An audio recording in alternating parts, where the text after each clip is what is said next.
Dito sa TV5. Nahatid ng mundong mandarang isang takot na luha. Nahatid ng...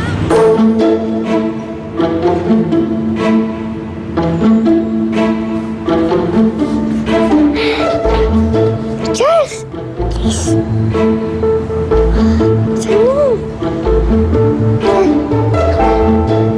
Please. Tulak mo. Ito. Ingat lang.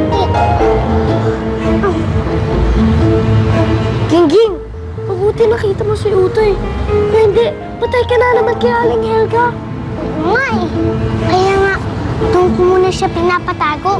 Kasi, ligtas siya doon. Utoy, doon ka muna ha. Kakaalis doon. Kasi, di ka pa pwede makita ni sa Helga.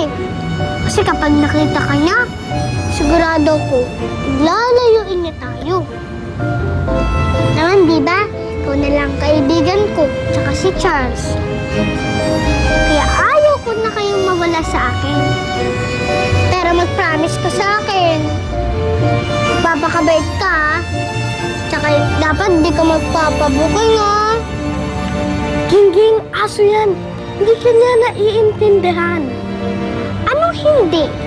Kahit aso pa siya, naiintindihan niya ako at alam niya kung anong ibig sabihin. At nararamdaman niya na mahal ko siya. Di ba, Utoy? Sige na, tayo muna siya. Baka magising pa si... Sige. Sige ka, Sige. Tago mo siya sa likod, ah. Pare, yan na yun. Ayos. Ito na pala eh. Ayun. Yeah.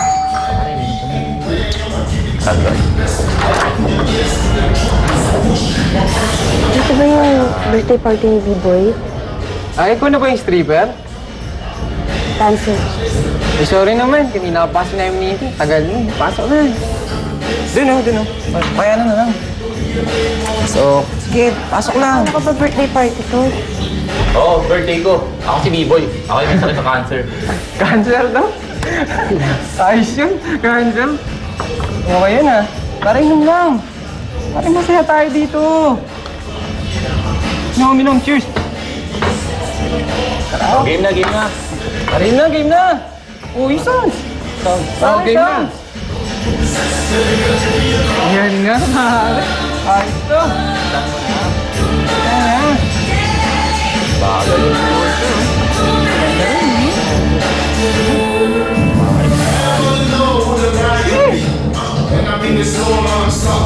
Bagal naman. bagal. Ano ba kami?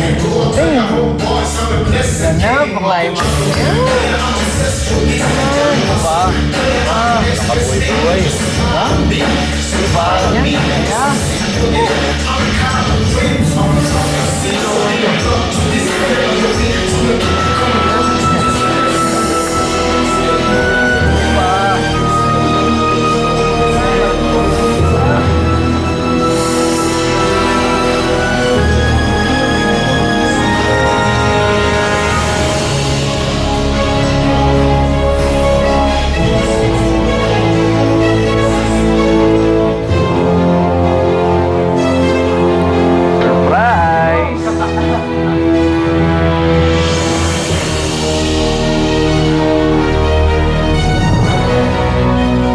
Pasensya na po kayo kung hindi ko po agad nasabi sa inyo na kakit-kapong ko po si Utoy.